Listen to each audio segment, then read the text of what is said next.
The Mank were here, all right. Which meant whatever dastardly scheme Toll had, it was to be enacted on these burning sands. And you will explain this in due course, I imagine. Eminently, General. What you need to know first is this. I have told you already how parts of the devices the enslaved Mienk were forced to wear came from the surface. Radio parts and so on, yes, from what you have told me. Assuming there were plenty of lost ships in the ocean as you claim, for Toll to have dredged up what he needed to assemble them. Aha, good. You are one step ahead of me, General. I said assuming. Of course, assuming. Now, as I gazed in awe at the buildings rising and falling around me, I realized that the other major component of those mind-controlling helmets was crystal. Toll had raided Lemuria for them. He knew the city. He knew the crystals could amplify vibrations and waves, and was using them to boost the signal of the radio parts to exert his control over the Memph. Which meant...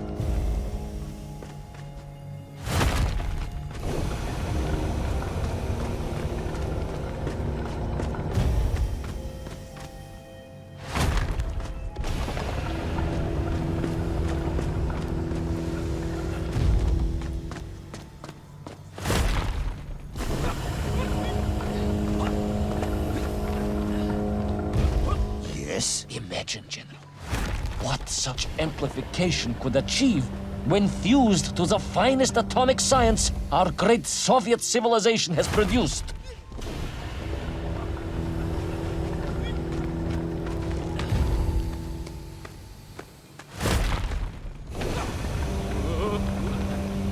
Wait! I do not understand. You said Toll was planning on using the bomb to shatter the Earth's crust to return to the surface. A tragic mistake, General. I had not recognized the extent of his mad ambitions.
The vast pictograms told of a history of wonders.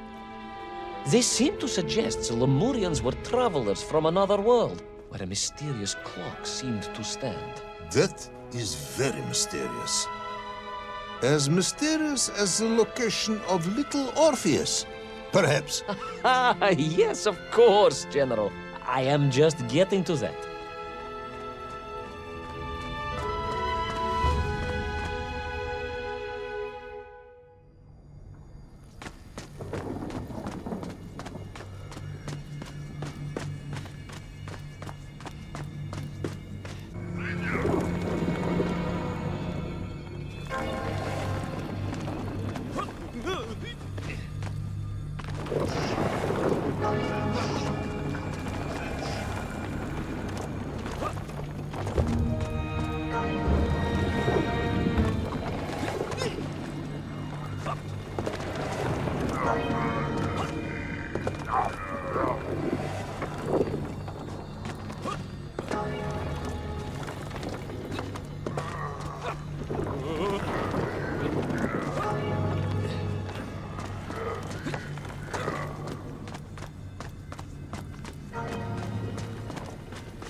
As I bravely explored that ancient city, a question was gnawing at my mind.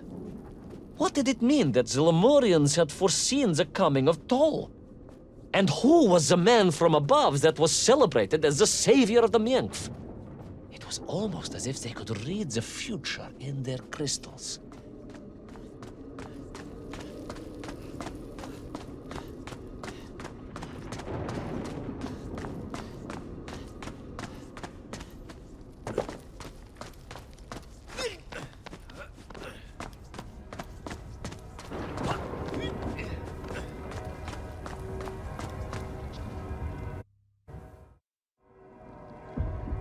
The bells of Lemuria tolled and tolled, a roaring symphony, a crescendo of peals that set the city dancing, each note causing the crystals to shimmer and cascade with light. But the sandstorm was no natural phenomenon, and the bells did not ring for celebration. Something was very wrong here. Aside from the pterodactyls and the Menkf and the dancing stones and the ancient magical prophecies and the crystals and now the giant bells, you mean? If you don't want me to continue, General, then I can easily just quietly go home. Don't think Cepucci will get you out of this one, comrade.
Through those magical structures, a righteous fire in my heart.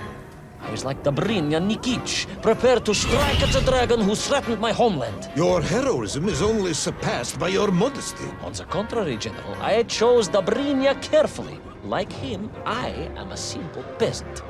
It was fate that chose me to descend to the Earth's core. It was General Komanin who chose you to descend to the Earth's core.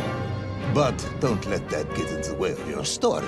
Oh, well then, award General Polkovnik Komanin the highest medal in the world. He already has several of those. I cannot take credit for his wisdom in sending me.